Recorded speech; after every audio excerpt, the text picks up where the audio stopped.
ಅವರಿಗೇನೆ ಒಂದಿನ ಪೂರ್ತಿ ಕೊಡಬೇಕಾಗತ್ತೆ. ಯಾಕೆಂದ್ರೆ ಇದು ಆ ರೀತಿ ನಡೀತಾ ಇದೆ. ಎರಡನೇ ಸೋಜಿಗ ವಿಚಾರ ಏನು ಅಂತಂದ್ರೆ, ಜನಗಳ ದೃಷ್ಟಿಯಲ್ಲಿ ಬಿಜೆಪಿ ಮತ್ತೆ ಕಾಂಗ್ರೆಸ್ ಎರಡೂ ಒಂದೇ.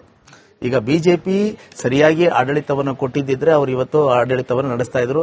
ಅದಕ್ಕೋಸ್ಕರ ಜನ 2023ರಲ್ಲಿ ಅವರನ್ನ ಸೋಲಿಸಿದ್ರು.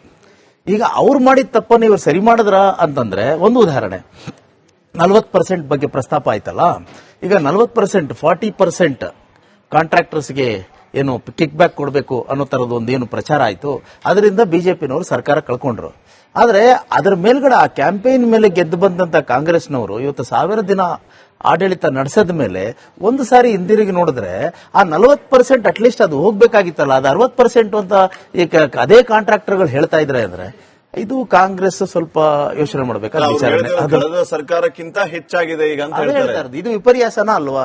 ಸಿದ್ದರಾಮಯ್ಯ ಅವರು ಈಗ ಹೌದು, ಮಂಜುನಾಥ್ ಅವರು 40%, ಕೆಂಪಣ್ಣ ಅವರು ಸತ್ತೋಗ್ಬಿಟ್ರು. ಅವ್ರು 40% ಅಂತ ಹೇಳಿದಕ್ಕೋಸ್ಕರ ಕಾಂಗ್ರೆಸ್ ಅವರು ಅದನ್ನ ಕ್ಯಾಂಪೇನ್ ಮಾಡಿ ಅದು ಅಧಿಕಾರಕ್ಕೆ ಬಂದ್ರು. ಈಗ ಅಟ್ಲೀಸ್ಟ್ ವಿಪರ್ಯಾಸ, ಅಟ್ಲೀಸ್ಟ್ ಆ ಒಂದು ಪ್ರಾಬ್ಲಮ್ ಆದ್ರೂ ಸಾಲ್ವ್ ಆಗ್ಬೇಕಾಗಿತ್ತಲ್ವಾ? ಅದೇ ಕಾಂಟ್ರಾಕ್ಟರ್ಸ್ ಬಂದು ಇಲ್ಲಿ ನಾವು ಬೆಂಕಿಯಿಂದ ಬಾಣಲೆಗೆ ಬಿದ್ದಂಗಾಯ್ತು ಅಂತ ಹೇಳಿದ್ದು ಒಂದು ರೀತಿಯಲ್ಲಿ ಕಾಂಗ್ರೆಸ್ ಅದಕ್ಕೆ ಉತ್ತರ ಕೊಡಲೇಬೇಕಾಗುತ್ತೆ ಜನಗಳಿಗೆ. ಎರಡನೇದು, ಇದು ಸಾಕಷ್ಟು ವಿಚಾರಗಳಿದೆ. ನಾನು ಒಂದು 2-3 ಮಾತ್ರ ಸೆಕ್ಷನ್ಗಳನ್ನು ತಗೊಳ್ತೀನಿ. ಒಂದು ಆರ್ಥಿಕತೆ, ಹಣಕಾಸು ವಿಚಾರ. ಎರಡನೇ ಸಾಲ, ಇದು ಡೆಟ್ ಅಂತ ಹೇಳಿದ್ರಲ್ಲ, ಅದ್ರ ಬಗ್ಗೆ ಒಂದು ರೀತಿಯಲ್ಲಿ ಇದು ಬಿಜೆಪಿ ಅವರು ಏನ್ ಮಾಡಿದ್ದಾರೆ, ಕಾಂಗ್ರೆಸ್ ಅವರು ಏನ್ ಮಾಡಿದ್ದಾರೆ ನಾವು ಅನಲೈಸ್ ಮಾಡಬೇಕಾಗುತ್ತೆ. ಎರಡನೇದು ಬಹಳ ಮುಖ್ಯವಾಗಿ ಒಂದು ನಾವು ಬಿಟ್ಬಿಡ್ತಾ ಇರೋದು ನಾವೇನಂತಂದ್ರೆ, ಈಗ ರಾಜ್ಯ ಇದು ಕೇಂದ್ರದ ತಾಕಲಾಟ. ಕೇಂದ್ರ ನಮಗೆ ಅನ್ಯಾಯ ಮಾಡ್ತಾ ಇದೆ ಅಂತ ಸಿದ್ದರಾಮಯ್ಯ ಅವರು ಹೇಳ್ತಾ ಇದ್ದಾರೆ. ಅದು ಸ್ವಲ್ಪ ಮಟ್ಟಿಗೆ ಕರೆಕ್ಟು ಕೂಡ ಇದೆ. ಯಾಕೆಂತಂದ್ರೆ 5,300 ಕೋಟಿ ಕೊಡ್ತೀನಿ ಅಂತ ಕೊಡ್ಲಿಲ್ಲ, ಅದೆಲ್ಲ ಸರಿ. ಆದ್ರೆ ಬರೀ ಕೇಂದ್ರ ಸರ್ಕಾರದ ಮೇಲೆ ಬ್ಲೇಮ್ ಮಾಡೋದಷ್ಟೇ ಅಲ್ಲ. ಉದಾಹರಣೆಗೆ ಲೋಕಲ್ ಬಾಡೀಸ್ ಅಂತ ತಗೊಳ್ಳೋಣ. ಈ ಇದನ್ನು ಅರ್ಬನ್ ಲೋಕಲ್ ಬಾಡೀಸು ಮತ್ತೆ ಇದನ್ನು ರೂರಲ್ ಲೋಕಲ್ ಬಾಡೀಸ್, ZPTP, ಗ್ರಾಮ ಪಂಚಾಯತಿ, ನಮ್ಮ BBMP, ಇವಾಗ ಗ್ರೇಟರ್ ಬ್ಯಾಂಗ್ಳೂರ್ ಆಗಿರೋದು. ಇದು ಈ ಎಲೆಕ್ಷನ್ ಅಂದ್ರೆ ಸಿದ್ದರಾಮಯ್ಯ ಅವರು ಬಂದ ಮೇಲೆ ಇದು ಯಾಕೆ ಇಷ್ಟಕ್ಕೂ ಎಲೆಕ್ಷನ್ ನಡೆಸಲಿಲ್ಲ? ಇದು ಒಂದು ಬರೀ ಪ್ರಜಾತಾಂತ್ರಿಕವಾದಂತ ಒಂದು ಮ್ಯಾಂಡೇಟ್, ಅದು ಡೆಮೋಕ್ರೆಟಿಕ್ ಆಬ್ಲಿಗೇಷನ್. ಈಗ ನೀವು 3 ಟೈರ್ ಸಿಸ್ಟಮ್, ಲೋಕಲ್ ಗವರ್ನೆನ್ಸ್ ಈಗೆಲ್ಲ ಹೇಳ್ತೀವಲ್ಲ ನಾವು, ಡಿಸೆಂಟ್ರಲೈಸೇಷನ್ ಅಂತ. ಇವಾಗ ರಾಮ್ಜಿ ತಂದ್ಬಿಟ್ರು ಬಿಜೆಪಿ ಅವರು ಅಂತ ನಾವು ಗಲಾಟೆ ಮಾಡ್ತಾ ಇದೀವಲ್ಲ. ಆದ್ರೆ ಆ ಗ್ರಾಮ ಸ್ವರಾಜ್ಯಕ್ಕೆ ನಾವೇನು ಒತ್ತು ಕೊಟ್ಟಿದ್ದೀವಿ ಅಂತ ಹೇಳಿದ್ರೆ, ಕಾಂಗ್ರೆಸ್ನವ್ರು ಬಂದು ಲೋಕಲ್ ಬಾಡಿ ಎಲೆಕ್ಷನ್ಸೇ ಮಾಡಿಲ್ವಲ್ಲ. ಅದು ನಾವು ಈ 1000 ವರ್ಷದ ವಿಚಾರದಲ್ಲಿ ಅದನ್ನು ತಗೊಳ್ಬೇಕು. ಒಂದು, ಈಗ ನೋಡಿ 196 ಲೋಕಲ್ ಬಾಡಿಗೆ ಎಲೆಕ್ಷನ್ಸ್ ಬಾಕಿ ಇದೆ. ಇದ್ರ ಪರಿಣಾಮ ಏನು ಅಂತ ಕೇಳ್ತೀರಾ?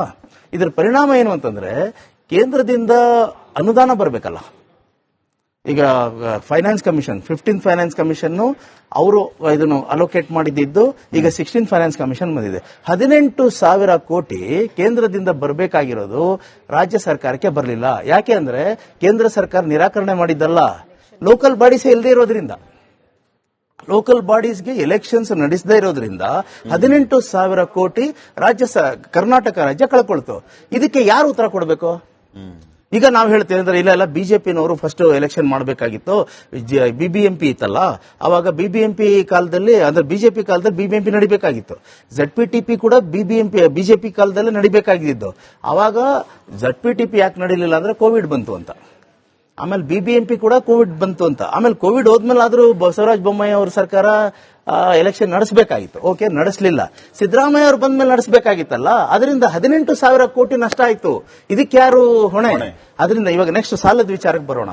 ಈಗ ಹೇಗಾಗಿದೆ ಅಂತಂದ್ರೆ, ಸಿದ್ದರಾಮಯ್ಯ ಅವರ ಒಂದು ಇದು ರಾಜ್ಯಾಡಳಿತದ ಪರಿಸ್ಥಿತಿ, ಅವರು 4,09,000 ಕೋಟಿ ಬಜೆಟ್ ಗಾತ್ರವನ್ನ 2025-26ಕ್ಕೆ ಕೊಟ್ಟರು. ಈಗ ರೆವಿನ್ಯೂ ಶಾರ್ಟ್ ಫಾಲ್ ಅಂತ ಹೇಳಿ ಒಂದಂತೂ ನಿಜ. ಯಾಕಂತಂದ್ರೆ ಅವರು ಎಲ್ಲ ಯಾವ್ಯಾವ್ದ್ರಲ್ಲಿ ಸಾಧ್ಯ ಆಗಿದೆಯೋ ಅದರೆಲ್ಲ ತೆರಿಗೆಯನ್ನ ಏರಿಸಿದ್ದು ನಿಜ. ನೀವು ಗೈಡೆನ್ಸ್ ವ್ಯಾಲ್ಯೂ ಬಗ್ಗೆ ಹೇಳಿದ್ರಿ. ಆಮೇಲೆ ಗೈಡೆನ್ಸ್ ವ್ಯಾಲ್ಯೂ ಮೇಲ್ಗಡೆ stamp guidance value is the ad valorem of guidance value. Stamp ಡ್ಯೂಟಿನೂ ಜಾಸ್ತಿ ಮಾಡಿ ಗೈಡೆನ್ಸ್ ವ್ಯಾಲ್ಯೂನೂ ಜಾಸ್ತಿ ಮಾಡೋದು ನಿಜ. ಇಷ್ಟಾದ್ಮೇಲೂ ಕೂಡ ರೆವಿನ್ಯೂ ಶಾರ್ಟ್ ಫಾಲ್ ಅಂತ, ಅಂದ್ರೆ 4,09,000 ಆಗ್ತಾ ಇಲ್ಲ. ಅದಕ್ಕೆ ಈಗ ಬಜೆಟ್ ರಿವಿಷನ್ ಆಗ್ತಾ ಇದೆ, ಡೌನ್ವರ್ಡ್ ರಿವಿಷನ್ ಆಗ್ತಾ ಇದೆ. ಅಂದ್ರೆ ಬಜೆಟ್ ಎಸ್ಟಿಮೇಷನ್ ಇಂದ ಡೌನ್ವರ್ಡ್ ರಿವಿಷನ್ ಅಂದ್ರೆ ಸುಮಾರು ನಿಮಗೆ 15ರಿಂದ 20 ಸಾವಿರ ಕೋಟಿ ನಿಮಗೆ ರೆವಿನ್ಯೂ ಶಾರ್ಟ್ ಫಾಲ್ ಆಗೋದ್ರಿಂದ ಬಜೆಟ್ ಗಾತ್ರನೇ ಕಮ್ಮಿ ಆಗುತ್ತೆ. ಬಜೆಟ್ ಗಾತ್ರ ಕಮ್ಮಿ ಆಗುತ್ತೆ ಅಂದ್ರೆ ಬಂಡವಾಳ ಇದು ವೆಚ್ಚ ಕಮ್ಮಿ ಆಗೋದು. ಅಂದ್ರೆ ನಿಮ್ಮ ಇದು ಈಗ ನೀವು ಬಡ್ಡಿ ಕಟ್ಟಬೇಕಾದ ಬಡ್ಡಿನ ನೀವು ಕಟ್ ಮಾಡಕ್ಕಾಗಲ್ಲ, ಸ್ಯಾಲರಿಯನ್ನ ಕಟ್ ಮಾಡಕ್ಕಾಗಲ್ಲ, ಪೆನ್ಷನ್ ಅನ್ನ ಕಟ್ ಮಾಡಕ್ಕಾಗಲ್ಲ.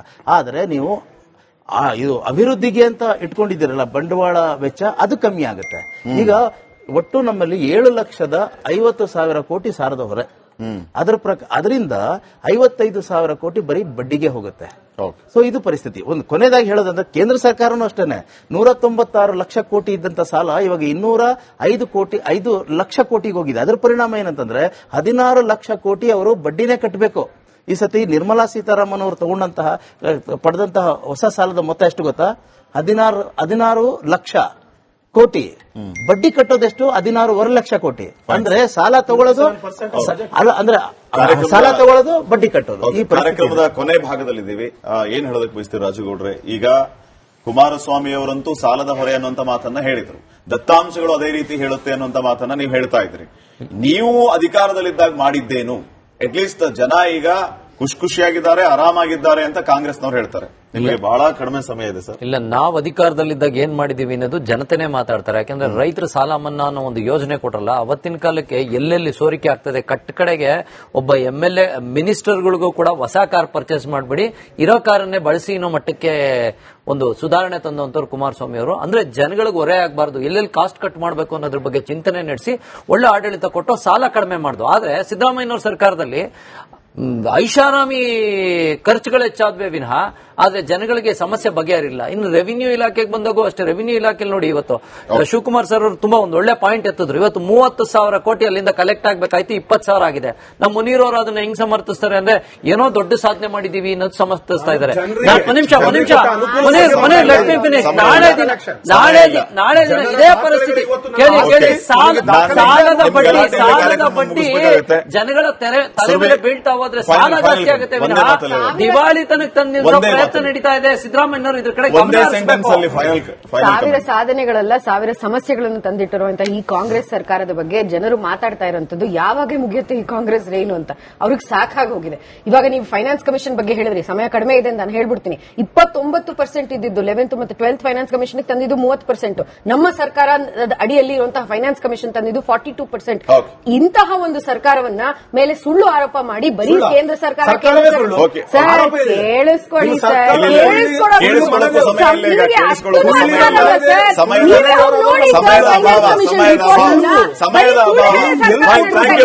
ಎಲ್ಲರಿಗೂ ಧನ್ಯವಾದ.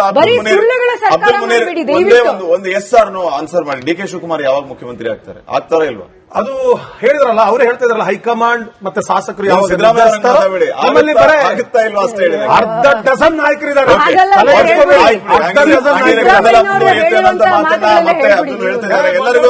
ಎಲ್ಲರಿಗೂ ಧನ್ಯವಾದ. ಅರ್ಧ ಡಜನ್ ಅಂತ ಹೇಳಿದ್ರಲ್ಲ, ಅದಕ್ಕಿಂತ ಅರ್ಧ ಡಜನ್ ಇದ್ದಾರೆ ಇಂದು. Okay, fine, thank you very much. ಸಾಕಷ್ಟು ವಿಚಾರಗಳ ಬಗ್ಗೆ ಚರ್ಚೆಯನ್ನ ಮಾಡಿದ್ವಿ.